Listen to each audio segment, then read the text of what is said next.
کبھی اختلافات بھی پیدا ہو جاتے ہیں، کبھی کوئی جھگڑے بھی پیدا ہو جاتے ہیں، لیکن وہ ان کا آپس کا اپنا مسئلہ ہوتا ہے۔ یہ نہیں کہ دوسرے بھی آئیں اس کے اندر کود پڑے۔ اگر کوئی دوسرا تیسرا بندہ آ کر ان کی لڑائی کے اندر کودنے کی کوشش کرے گا تو وہ دونوں تینوں چاروں بھائی مل کر اسی کو مارنا شروع کریں گے کہ ہمارا مسئلہ ہے، تم کون ہوتے ہو ہمارے مسئلے میں بولنے والے۔ تو اسی طرح ان کے درمیان میں بھی صحابہ کرام کے درمیان، اہل بیت کے درمیان کوئی اختلاف یا کوئی مقابلہ بازی نہیں تھی، بالکل بھی آپس میں بہت زیادہ محبت کرنے والے تھے۔ حضرت علی رضی اللہ تعالیٰ عنہ سے مرفوع ایک حدیث ہے، حضرت علی رضی اللہ تعالیٰ عنہ فرماتے ہیں کہ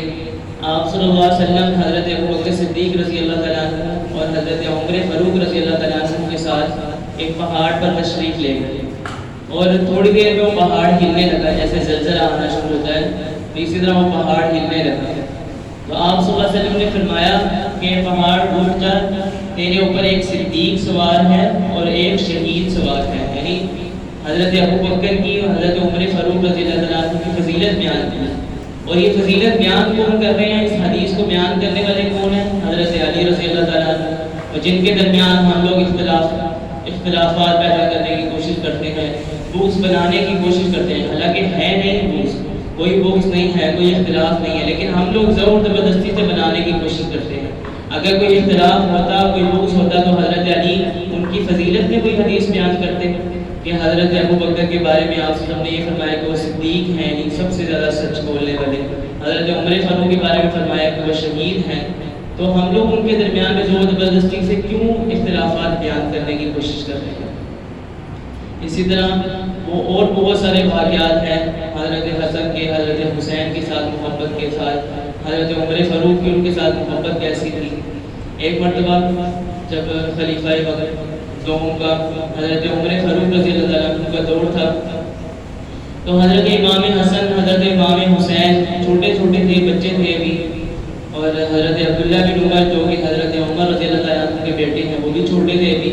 آپس میں کھیل رہے تھے، اور کھیلتے کھیلتے کوئی چھوٹا سا جتنا بچوں کے درمیان میں جھگڑا ہو جاتا ہے، جھگڑا ہوا، اور حضرت امام حسن نے یا امام حسین رضی اللہ تعالیٰ عنہ نے فرمایا کہ تم تو غلام کے بچے ہو، یعنی جس طرح ہم کسی کو نیچا دکھانے کے لیے کوئی بات کر دیتے ہیں، تو انہوں نے اس طرح کہا کہ تم تو غلام کے بچے ہو، ہم لوگ تو حکومت والے تو ہم ہیں، تم تو غلام کے بچے ہو۔ تو اب وہ خلیفہ وقت کے بچے تھے، بیٹے تھے حضرت عبداللہ بن عمر رضی اللہ تعالیٰ عنہ، وہ دوڑے گئے حضرت عمر رضی اللہ تعالیٰ عنہ کے پاس کہ میں جا کے شکایت کرتا ہوں حضرت امام حسن کی، حضرت امام حسین رضی اللہ تعالیٰ عنہ کی، کہ انہوں نے مجھے اس طرح سے بول دیا، خلیفہ وقت کے بیٹے کو اس طرح بول دیا۔ آج کے دور میں خلیفہ کے بیٹے کو کوئی وزیر اعظم، وزیر اعلیٰ یا کوئی ایک شہر کا کچھ کونسلر ہی ہے، اس کے بیٹے کو کوئی کچھ کہہ نہیں سکتا، کہ اگر اس کو کوئی کچھ کہہ دے تو اس کے ساتھ ستیہ ناش کر دیں گے، اس کا برا حال کر دیں گے۔ لیکن خلیفہ وقت کے بیٹے کو کوئی اس طرح سے کہہ رہا ہے کہ آپ تو غلام کے بیٹے ہو، تو وہ حضرت عمر فاروق رضی اللہ تعالیٰ عنہ کے پاس گئے اور جا کر یہ بات بتائی کہ اس طرح حضرت حسین نے مجھے کہا ہے کہ تم تو غلام کے بیٹے ہو۔ تو حضرت عمر فاروق رضی اللہ تعالیٰ عنہ نے کہا جلدی سے جاؤ، جا کر اس سے لکھوا کر لے کر آؤ۔ کیوں لکھوا کر لے کر آؤ؟ کہ قیامت کے دن اگر اللہ تعالیٰ پوچھیں گے کہ تم کون ہو تو ہم لوگ کہیں گے کہ ہم لوگ تو آپ کے رسول صلی اللہ علیہ وسلم کے نواسوں کے غلام ہیں، یعنی اتنی محبت کرنے والے کہ اپنے آپ کو ان کے غلام کے معنی جو ہے اپنے لیے برتری کی بات سمجھنے والے، اپنے لیے مرتبے کی بات سمجھنے والے کہ ہم ان کے غلام ہیں، اس بات کو لکھوا کر لے آؤ۔ لکھوا کر لے کر آؤ گے تو وہ نوجوان جو جنت کے شہزادے ہیں وہ ہمیں جنت میں داخل کر دیں گے قیامت کے دن،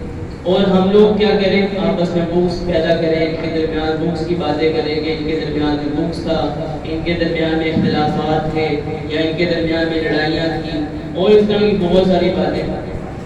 حضرت عمر فاروق رضی اللہ تعالیٰ عنہ کے دور میں جب ایران کو فتح کیا گیا، وہاں کی شہزادیاں جو ہیں باندی بن کر آئیں، تو حضرت عمر فاروق رضی اللہ تعالیٰ عنہ نے کہا کہ یہ شہزادیاں ہیں، 2 شہزادیاں تھیں، آپ نے فرمایا کہ یہ شہزادیاں ہیں تو ان کو شہزادوں کو دینا چاہیے۔ اب دیکھا جائے تو شہزادے کون ہوتے ہیں؟ جو بادشاہ کا بیٹا ہوتا ہے اس کو شہزادہ کہا جاتا ہے، تو بادشاہ کے بیٹے تو حضرت عبداللہ بن عمر یا عمر بیٹے تھے، لیکن حضرت عمر نے ان کو نہیں وہ دیے شہزادیاں، بلکہ حضرت حسن اور حضرت حسین کو دے دیے۔ کہ اصل شہزادے تو حضرت حسن حضرت حسین ہے کہ یہ آپ صلی اللہ علیہ وسلم کے نواسے ہیں۔ اتنی محبت آپس میں، اتنی محبت کرنے والے، اپنے آپ کو غلام کے ہونے کے اندر فخر محسوس کرنے والے، ان کو کندھوں پر لے کر گھومنے والے، تو وہ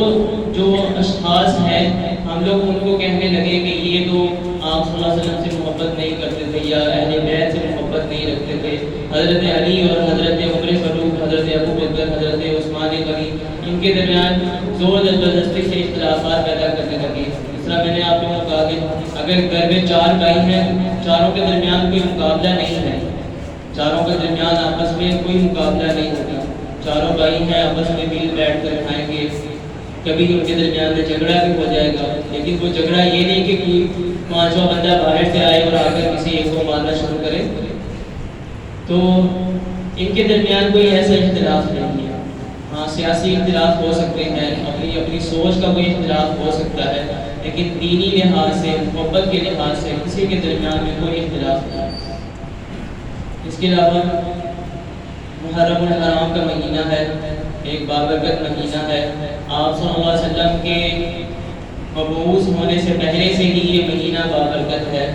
حضرت آدم علیہ السلام کو اسی مہینے میں 10 محرم الحرام کو جو بخشش ان کی ہوئی، 10 محرم الحرام کو ہوئی۔ آپ علیہ السلام کو جب جنت سے نکالا گیا، اللہ تعالیٰ نے سزا کے طور پر جنت سے نکالا، تو آپ کتنے ہی سال بخشش کے لیے دعائیں کرتے رہے۔ بخشش کا فیصلہ کب ہوا؟ 10 محرم الحرام کو، یعنی یہ 10 محرم الحرام پہلے سے ہی ایک حرمت کا مہینہ ہے، برکت کا مہینہ۔